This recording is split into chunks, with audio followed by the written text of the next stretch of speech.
bakoyoka solo ya pimbo elengi bakosenga biso tepe babongo na kopesaka bango belema topesi bino matondo mingi na confiance oyo boza nango à travers émission pona mboka émission ya bayimboka pona mboka eza émission etombwaka mongongo ya population penepene ya bakonzi na ntina te mambi maso ekotambola na ngumba République démocratique du Congo etambola elongo bani tokangi ngolo na bapoile na ye eloba mwana mboka Léon Balemba toyebisaki bino semaine uta koleka te to sengela ki bon ko invité ngai na bino toyebi par rapport à ndenge to sur la kanabino to seki bon ko ete vie ya bangambo na ye azalaki nango mais sikawa to kangie na bapoile na ye mwana mboka Jacques Calvin Mbweso oyo azali bongo autorité morale pe président ya AGECO bokomona ezali avenir du Grand Congo. Mais et comment que pese nga moi passi na komeka ko soana yango l'œil et l'oreille du peuple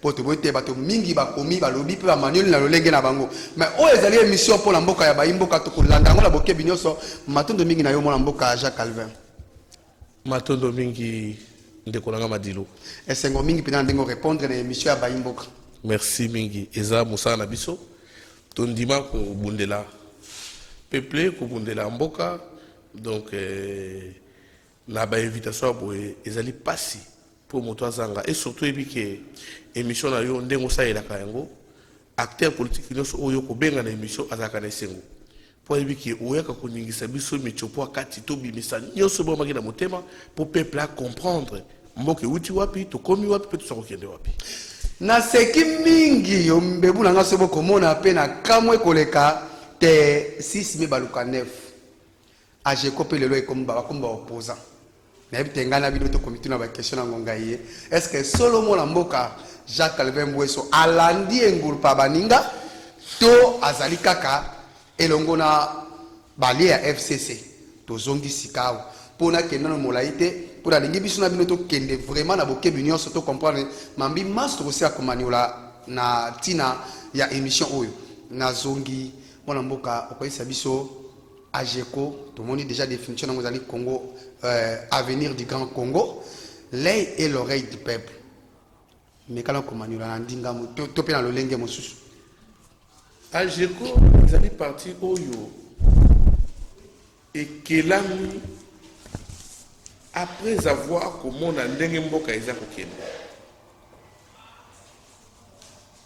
tout le monde a un médecin, pas où tu as un mboka papaya. Azan expertise moko ya makasi ole atia yango na mboka maki kosela ngo libanda ndeko na biso Jean Calvin Mbweso o azali boso na bino na moi peu de temps o ya salaki na carrière politique na makambo nyonso o elekaki oboyebi to kozonga na société c'est déjà le passé ba militant to liboke ya bato bazalaki na sima na ye ba décider ki ya kopesa ngai charge ya kotambusa AGECO avenir du Grand Congo tant baza ko benga l'œil et l'oreille du peuple ko lobani biso AGECO tozali na cahier de charge tozali na mission na biso tozali nini ko défendre cahier de charge ya peuple congolais ce que tolobi cahier de charge li ko lobani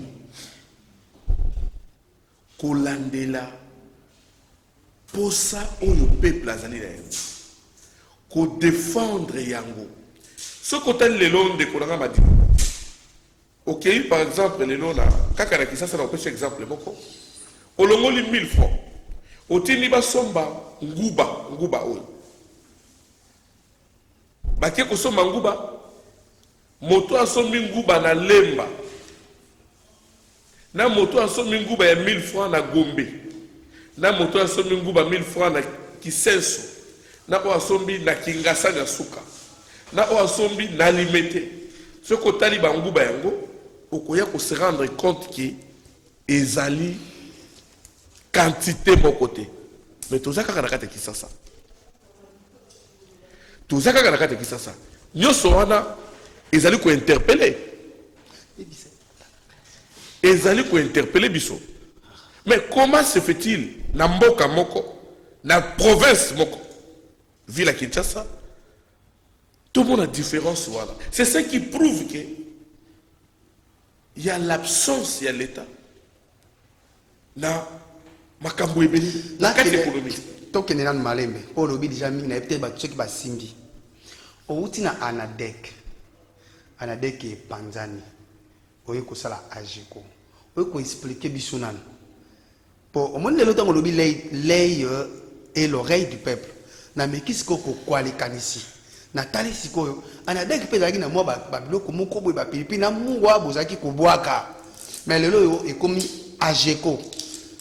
L'œil et l'oreille du peuple. Yebisa bisonano. Olungwa kina anadek, oye kosala ajeko, opesi ba komba ba l'œil du peuple. Tout comme ça, oya liboso dans qui l'œil du peuple était. Nde o yesiko sikawa na l'œil du peuple. Maniola ndenga bo dabo kepe na bo sembo nyo sima na mboka. Ndeko na ngai Madilu, omoni journal lelo na actualité politique bato c'est la makambo ya kolobeza ebele. Na lingi te limbisa ngai vraiment tozongela lisusu eloko bato si babosana. Puisque l'actualité politique, le peuple a les gars comprendre tout ce qui est de wapi. Likamote. Yango mona sengo bolimbisi o longo la page wana to kende na makambo ezali mission ya ajeko lelo. So ka zali ko bundela peuple. Omoni esika oyo yo zali ko zo décision avant décision wana eleka il faut moto moko lo ba oui. Eza différent na esika oyo moko zo décision ozo ka décider ça la mesala. Moi mboka. Promettre ngai. Na bosembo pe na bokebi nyonso bayemboka bakolanda yo pe na bokebi lobi tokoyoka te ka jeko ezaki composé na bato mosusu moto mo mutapesaka kombo nango abimi alobi te eza ya ye potoleka.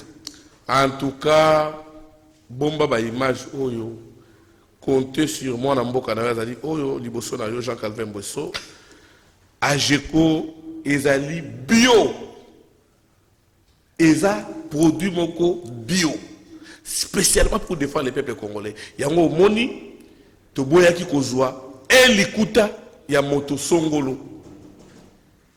Tina omoni na ajeko ngai moko autorité morale ngai moko président national. C'est-à-dire je suis le président initiateur ya parti. Alors comme autorité morale eza ba titre moko honorifique nga nazomona na premier temps kozala honoré te nazala ta ya combat ya mona lingaka nga mingi président national bala mboka miso emoni matoi eyoki motema endimi na kanisa lelo bokanga e photo lobi to yoka isu makambo mosusu te oyebima boye boye ezali bongo mona mboka Jean Calvin Mbweso oyo azali bongo nayoka komba mpe Mbweso ondire neti bamboso ndiri bamboso parce que moi les kamamo ko za kati kuna non loin de là Mbweso na continuer na ngai donc Jacques Calvin Mbweso oyo azali autorité morale ya parti o monene o déjà eko bimisa pimbo nango ya kitoko na kombo ya ajeko boko yeba na définition nango ezali avenir du Grand Congo. Ya bakisi l'œil et l'oreille na kanisa binomoko bolandi na bokebi nyonso tozonga mona mboka oloba boni na tina etali gouvernement ya union sacrée soki na lobite o meka ko définir yango na pimbo na yango okoloba boni ndeko Madilu motema pasi ça fait mal orane ngamba moko triste na émission pour question aux autres na gouvernement union salité oyo mais moto akufite ça fait très mal moto akufite moi bato bazokufa gouvernement oyo bomba ba étudiant ba élève moi mboka se to koti kuna te ce qui to koti kuna to ndeko langa to ke molai to tulinga motu na zo répondre OK motema pasi gouvernement oyo ezali incapable okiza mutu kama tembele motema pasi gouvernement oyo ko permettre ko s'organiser pour ko escroquer peuple na ye motema pasi mais gouvernement yo tanga ba kombo gouvernement ezali incapable mwana mboka incapable gouvernement oyo incapable ya ko épargner bana mike gouvernement oyo ko tanga ba kombo sikawa ezali incapable mais boni ba IFCC ebele o ba kei na union sacrée oyo bengi union sale est-ce que ezali te po bango bako maniola pe bako lobate gouvernement oyo ekokoki otombola mboka tosala makambo na ntina etali posa ya mboka lelo bo bakei kuna bango mpe bakomisani. Je vous informe ndeko na ngai Madilu FCC za na kati ya gouvernement wana te natangelo bakombo non Natangilo bakombo. Batono zotanga bazalaka sous la FCCT. Moi politique. Moi mboka ngoika Sanji. Politicien. Aza politicien. Nani mususu. Moi mboka la mère Mende. Politicien. Nani mususu. Pona yo siko bato baza ba politicien ba osala politique. Basali mabete. Yo zanani. Homme d'état. Ah, moi mboka te. To so na boke. Na bandeli. Ngoika Sanji. Ngala molo comme ça publicité bango to kenda te ngali ku comme ça $30 ça bato nyonso bazana F bakenda kuna na gouvernement union salité ce sont des politiciens badaka na principe ya mbisi azali kola desika mai eza kotiola lokola mai kei kuna nde bakei parce que mai ezali te bakokauka mais biso ba homme d'état tozali kotala fond ezali pour na se retrouver kuna fond c'est quoi? Est-ce qu'ils ont répondu à besoin peuple? Denis Kambaye. Na répondre qui bango nyonso. Na répondre pour la bango nyonso, ce sont des politiciens. Et basali mabete. C'est une option levée. Basa libre. Ya ko sa eloko bazo sala. Ils ont droit na bango. Vision politique na bango, bango monde basa ba mettre na yango. Donc je ne peux pas les condamner. Je condamne personne. Mais dans la question que la classe politique, na quatre politiciens, tous à la cas divisé dans 3 groupes. Il y a un groupe de politiciens, il y a un groupe des hommes politiques et un groupe des hommes d'État. Mais bien on a alors bien on a FCC boyeba ni bo. Et ça FCC mais la politique il y a monde ndenge zalilaka. Na zo la FCC kakate. Et alors pas biso kota ah to mona kaka batu bazo mona yo ndeko madilu ozonga la télévision kitoko. Bien qu'on a appelé qui toque à la TVT, mais ils ont battu mon bateau bateau travail, bateau à régie, bateau sous, moto à semi caméra, moto sous, moto à image, moto sous, moto à son, c'est comme ça, c'est comme la vie politique. Bon, on a battu le parlement, mais moto à zana option nous avons ça pour la peuple là. Mon soir hier, à qui pour l'angabo, je n'ai pas créé mon parti pour aller à l'opposition. Or politique. La politique, la politique c'est un jeu. Les premières règles de jeu, ce n'est pas un jeu, car il va soit de la vie ou de la mort. La politique, c'est un jeu de dames. Mais la politique, c'est un art. Quoi me koumaloba yango? Kulutu nangai nani personnam yama indombe nani nabosani komona nani Henri Thomas Lokondo. Non, Henri Thomas Lokondo peut-être. Oui, il y a pas de s'appeler Rana Mingi. Mais il y a pas indombe nani les patriarches au Tikokufa. Singa Ojo. Mokola yambanga lobi nanga Abidjan Calvin. Oui, pour aller la côte à la gouvernement ôté parce que bazali kobo ça que la politique c'est un art. Art oh il y a quoi adapter na posa ya peuple. Il y a un moment dans la poto, au moins attention sur le téléphone naie. 100 € côté la compte. Nini Ote Macron a dit 100 € pour la femme seule. C'est-à-dire, quand on va y aller en Afrique, mais bon, ça y est, comment on se peut peuple Covid-19, il y a un boy. Bateau, bah, quand maison de Boron, Mboka Mapaya, bah, si bah, 15%, 20%, pour Sungata, bah, c'est ça là, c'est ça, politique, il y a art. Avant, on se mesure au bout à marché, au bité. Na bongi c'est si comme koboye cela veut dire ozo banga ko sali kambe ko zo qui s'appelle marambo a marché to dans la ville Kinshasa expliquer différence il y a la politique comme on a que mboka na biso na zonge pa na bino mboka na biso et na malchance il y a coton du c'est pas politicien na parlement pe na gouvernement c'est ça malchance à Congo. Yango wana est-ce que yango wana bonga bosa makambo oyo Macron asala yango wana kila kibino yango wana romona ba chef de l'état la biso yakala mokonza mboka yakala le président honoraire abaki azala premier entourage notre président actuel il se plaint aussi azala premier ba collaborateur. Pourquoi? Parce que ba envahir bango na ba politicien tant so mona mokonza mboka yaki na vision moko le peuple d'abord.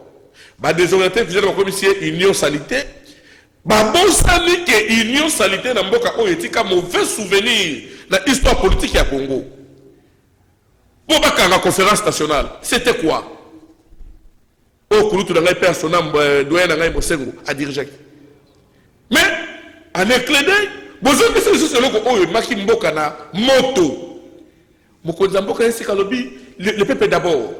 Bato bamoni ba pardon le peuple d'abord et enfin ba transformer non arrêtez l'histoire du peuple là. Union saleté.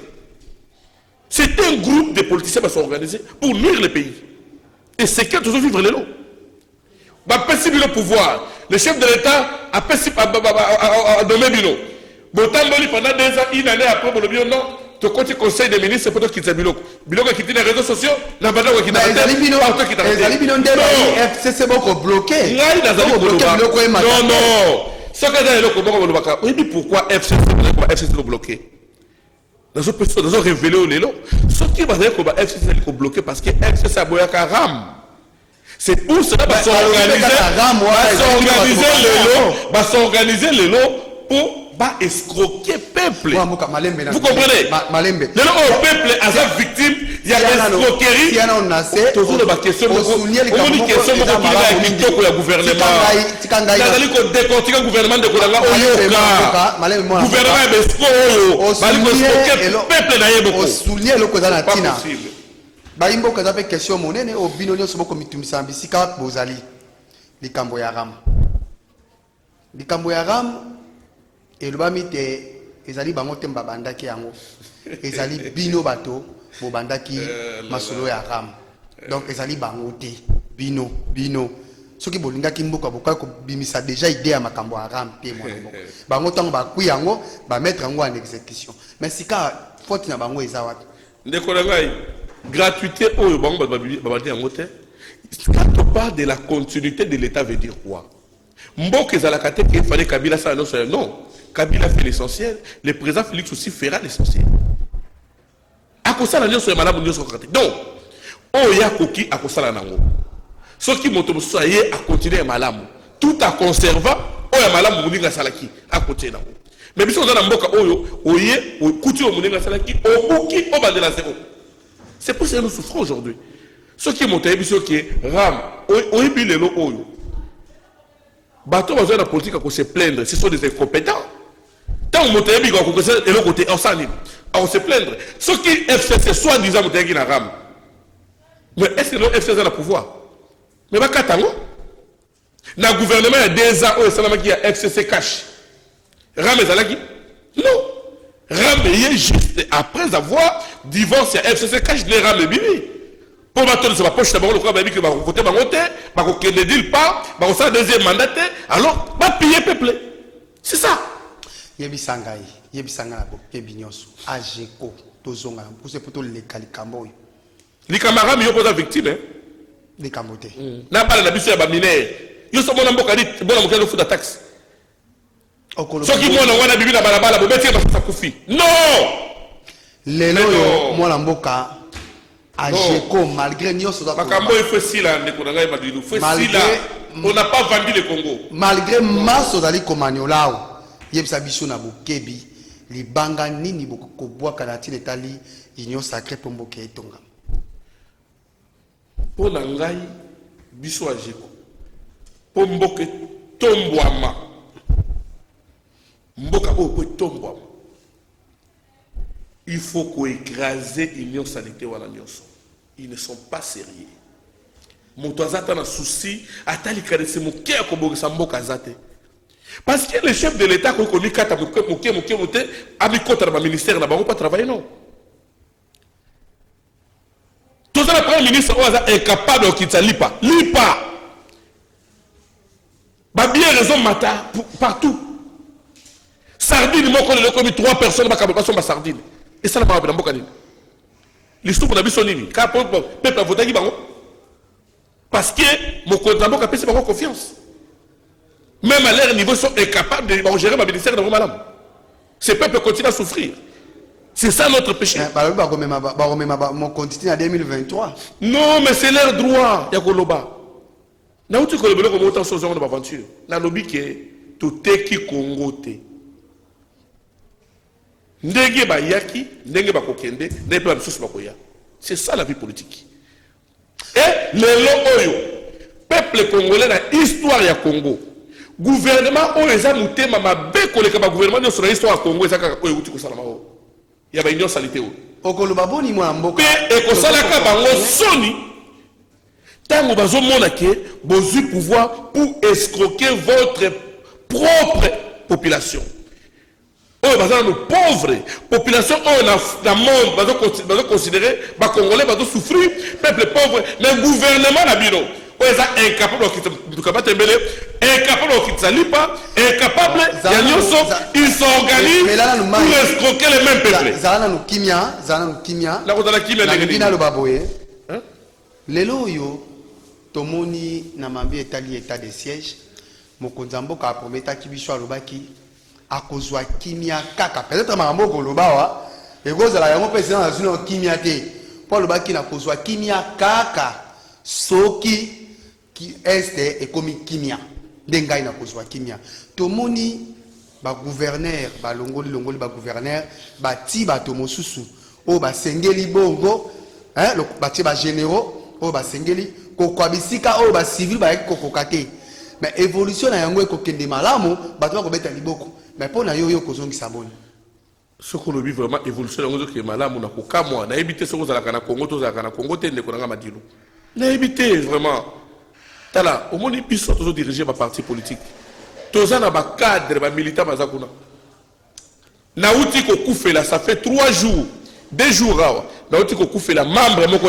na bedi kuna na uti ko kufela batu même pas 2 semaines même pas 1 semaine ma benga ka biso président eza boye toza na ajeko eza na Congo toyeb makambo de la province ba militant bazo ba cadre bazo benga ba no rapport ya so politique ya mboka kuna état de siège besoin de parce que besoin de qui mais sécurité quoi insécurité s'est multipliée to vanda ngana yo to ka kulutu na biso mboso azo sa ba député alobi to yebi bino bato bo sala makambo wana mais est-ce que nani a capitalisé maloba wana échanger lorsque le président de l'Assemblée lui-même a so dénoncé alobi to yebi bino bato bo zali na base ya oza ko lekana est ya mboka wana bala de la ngote il faut que la makambo soki $10 de IGF akei non mais bato wana baza pe na besoin ya kimia le Congo ce n'est pas seulement Kinshasa pour tous les autres bazo tambola ba jeep na Kinshasa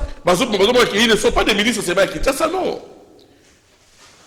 bato bazo kufa yebi sangai le chef de l'État a zana mot à dire ya ko déplacer même bataillon mobimba toko décider banda lelo lié la biso ya bitumba elongo ekomi na mboka boy soka le bien on a 8h na 8h10 et ça là pour la biso ajeko bitumba ozo continuer kuna tozo considérer ngo ezali manque ya volonté politique de bon attends on a bino ezali manque ya volonté politique papa dans un baketo teki Congo te bande ko ba ila pouvoir balaka ki biso changement.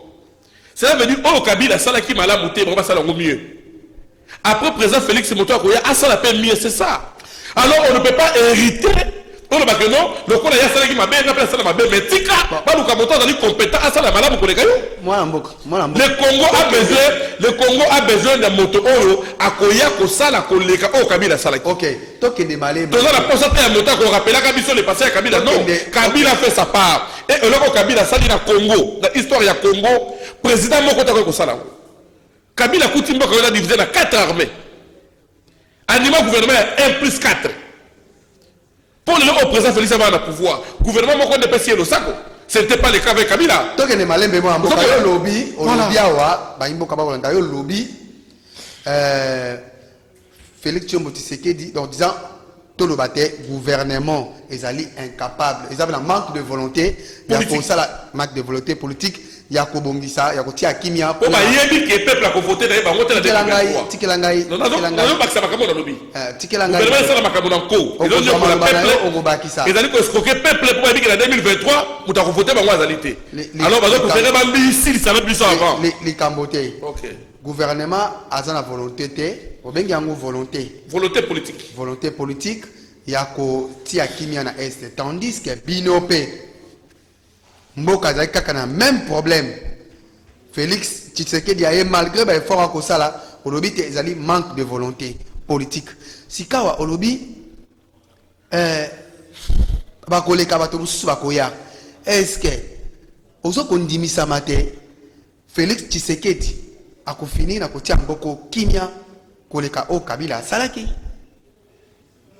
Et donc, il faut rappeler que dans les Madilu, na uti kotangela yo awa ba différence ya lolenge ya ba politicien. Ngai ndeko na ozomona nazali mutu oyo abimisaka idée étant qu'homme d'État ya ko déclarer que kosenga na Union africaine basunga biso poto cha mur et Kabola biso na Rwanda na Uganda po bandeko na biso kuna bapemaka pe na kimia ngai ndeko na za plateau wana tangwa Kabila ba image ezali oui ba image ezali idango esala sikoni ba image ezali tango to ali ko sa politique lelo oyo naza ko se préparer na ndenge ki ba retourner de Komadilu lelo oyo ozalaki ozalaki ki journaliste osaki ni pour le peuple na yo. Moi je ne peux pas être redevable à peuple congolais. Biso toza na mission ko pesa ba proposition ba idée yango ko la kosala to moni mabe to dénoncer to moni malamu to beti maboko to encourager ligne politique na yango wana. C'est-à-dire, ma solution est pesama, ma proposition est pesama, mais tout dépend au moins dans la volonté politique. Ce qu'on l'a dit, les autres ont bien dans mon discours, il y a une réponse à ma même les autorités congolaises, Bazali, les autorités impliquées. Les autorités congolaises impliquées. Mais c'est pour vous dire, c'est pour vous dire, non, dans le pays, papa. Et bon, ce qui est banda, qui même l'attend à Kabila, il faut présenter Félix Tshisekedi, il y a un peu d'anime. Tout le monde est bandé qui l'attend à Kabila, mais je vous informe, bandé qui l'attend à Mouzé. Kabila n'a pas coûté mais il a fait sa part. Il n'a pas aller au coup, n'attend à Kabila, mais au coup, il faut aller noter. Non. Yebisa bisona no tokozonga na page wana parce que ba mitune ezali ebele bana mboka na bandeli ko yebisa bino te tozali na moko ya ba pionnier ya FCC mwana mboka Calvin Jean Calvin Bouesso oyo azali autorité morale ya parti na ye AGECO tolobi ezali avenir du Grand Congo abakisi l'œil et l'oreille du peuple. Donc, Mambima Sobo Komonawa, ezali parce que l'obaki l'œil et l'oreille du peuple. Donc, Koloba, Miso, Pematoi, Yaba Imboka, Nazonki. Moi, Mboka, ce qui totali l'éloi, enseignant, Bakolela. Tango Iso, Babite, Bazara Kufuta Mate. Tomoni Mikromileki, Mwana mboka Jean-Marc Kabundi aske kokwa bilenge bana baike na koyebisa bango te baza kimia bakufuta ba enseignant même okolo ya lelo akanta soki ba image ezali mwana mboka ko balancer bato batondi kuna pa de peuple pona koloba te balingi bamona pe pole na tina etali miso na bango okoyebisa ngai est-ce que nyonso wana lelo to beti sur état de siège kuna pe mambi e kondongwana kaka se kondongwana ezali na be force na be fort to pena bokasi ya yemoko mwana mboka Félix Tshisekedi ya kosilisa problème wana to esengeli na bayi akokamba na bango elongo oyo baza lokola ba poulain na ye basa mosala. Merci pour la motuna de Konanga Madilu.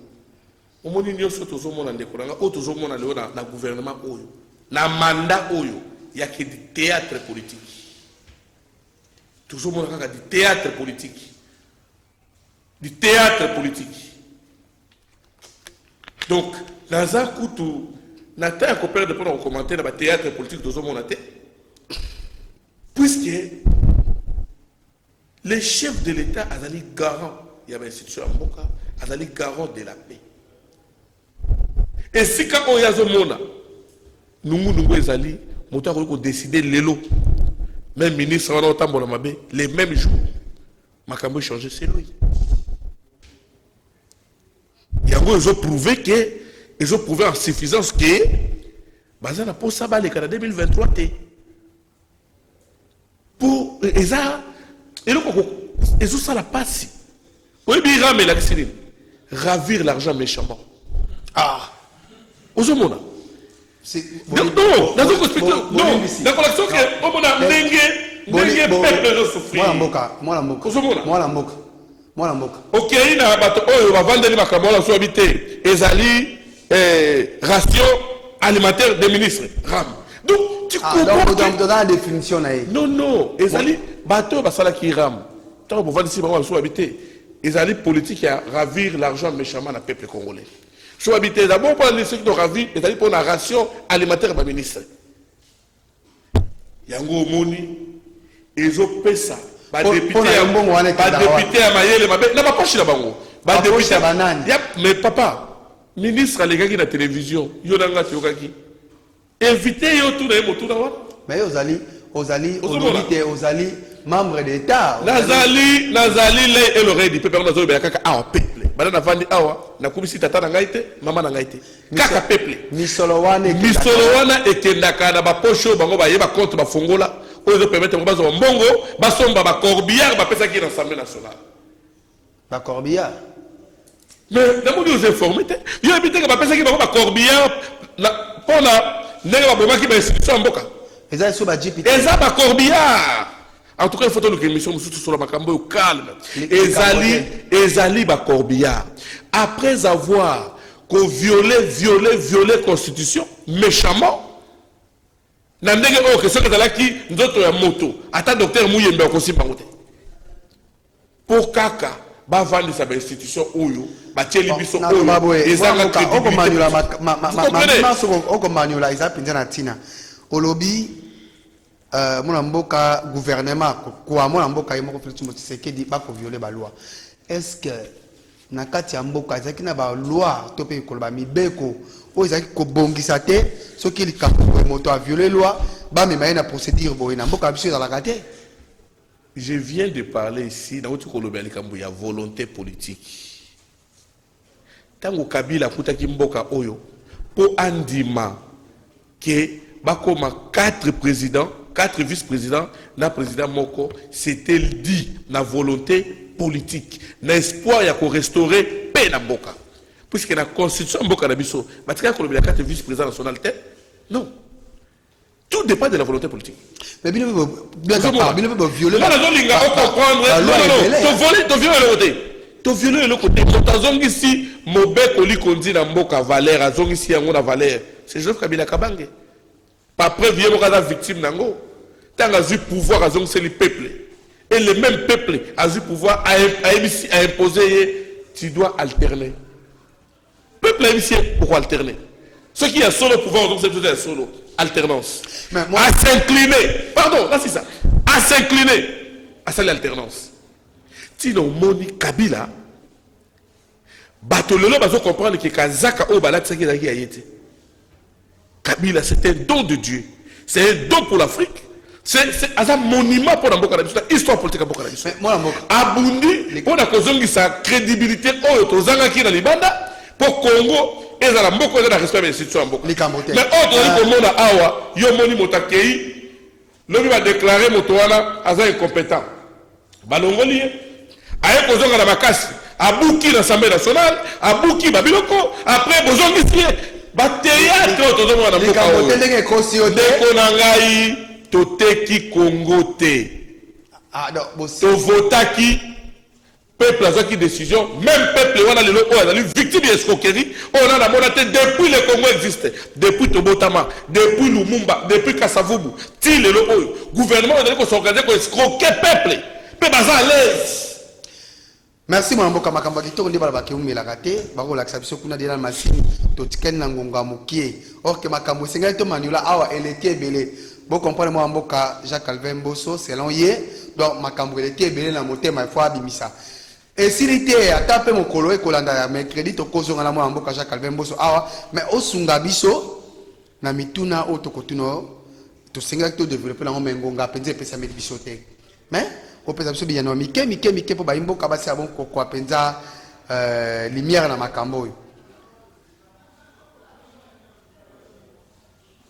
mwana mboka Félix Tshisekedi na discours na ye asili kondima solo te mwana mboka kadima azala bongo investi lokola président ya Seni okozongisa boni eza mawa ezali mawa na parce que lelo yo bazali ko biso balingi ba imposer biso crise politique ba imposer biso crise politique pour que na dialogue ba élection ça la matin. Nous on va très loin. Un animal politique tant qu'on a une décision président Otebe qui a eu kaka peuple lelo e boka baluki na apesi peuple mu Congo puisque dans Rossard Malo des années qui pour Rossard dans l'enterrer c'était comment c'est la même carte et bateau baboyaki et ça FCC l'église catholique bazala qui peut minorité mais mon condamnement quand le nini boyoka bango c'était la même carte. C'est pas exactement que Rossard Malonda exactement que Rossard Corneille Nanga bomisaki boy mulunda bomisaki abe Polinaire Malumalu mais baninga to basali bon babi po ba lobité ba si confession religieuse endima ki bango mais bino boko boya et bon Rossard Malonda si confession religieuse endima ki était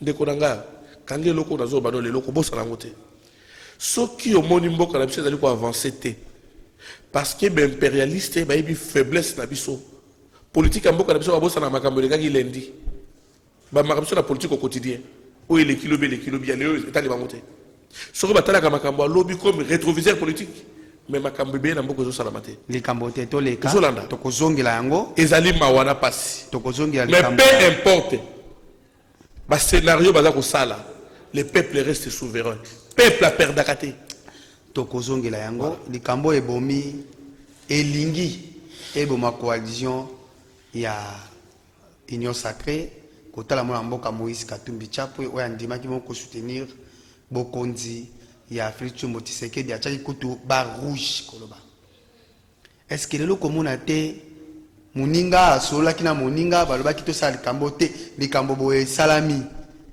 okomona te ke soki Moïse Katumbi abendani liswake mopandi est-ce que ekozala défaillance de bakona le côté ya li français to ko kita ya union sacrée to ekozala komata po ba yi mususu balobi kolongwa to kolongwa te fachi beto kotikala ka fachi beto okozongisa boni na moni ezanga ben motuna yango to kozongela no bizala mukuse yeba ke gouvernement ezala ka gouvernement ba déception respect à bakor ezalaka te respect ya banini ya constitution ezalaka te yango tozo vivre on vit que du théâtre respect à bakor ata boyoka na privé boye to sala boye lobi lango échange et bandi le lote et bandi la jeunesse nango ezali donc eloko sika ezate ndeko nanga yibadilo eloko sika ezali te moto ya yebi état de droit pesate exact état de droit ba otala kaka bata FCC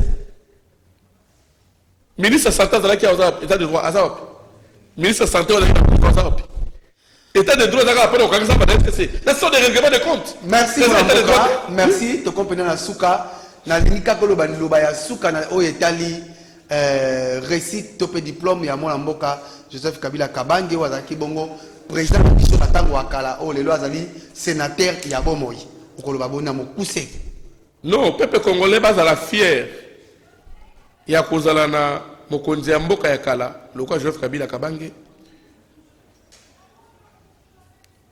yango to kosenga na ba to mosusu ba koya na pouvoir pe bazana pouvoir ceux qui ba kolanda exemple wana za malamu osaleli mandat na yo osilisi pe obandi ko observer peut qu'on accompagne Moninga Msoza dans le pouvoir.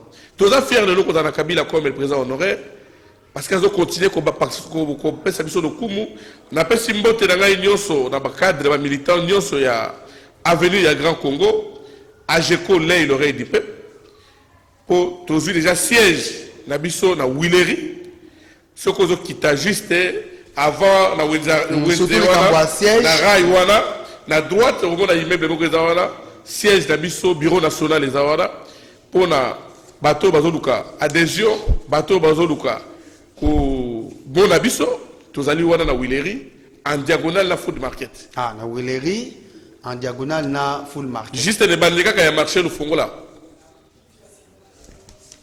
Merci mon mboka to compagnie na suka émission na peso matondo mingi soki mokolo ekopesa melayo to kutana na mokolo ya mercredi soki mokolo ya mercredi kopesa melayo te na ko annoncer déjà que ba imboka bona ndanga na bokebi nyonso mercredi to zala mo mboka Jekobea pa ko sola na mambi nyonso na tina etali bongo mobembo na ya se ko sala Lubumbashi na tina ya vision fachi ba imboka tala pa to suki soki bosipaki na émission oyo bo pesa matondo mingi na mwana mboka Bruno Nzinga pesa matondo mingi na mwana mboka Christian Bajo pesa matondo mingi na équipe technique nyonso salaki mosala na mwana ndenge esengeli na pesa matondo mingi to suki awa to kutani na mokolo ya mercredi na numéro muso asika matondo mingi.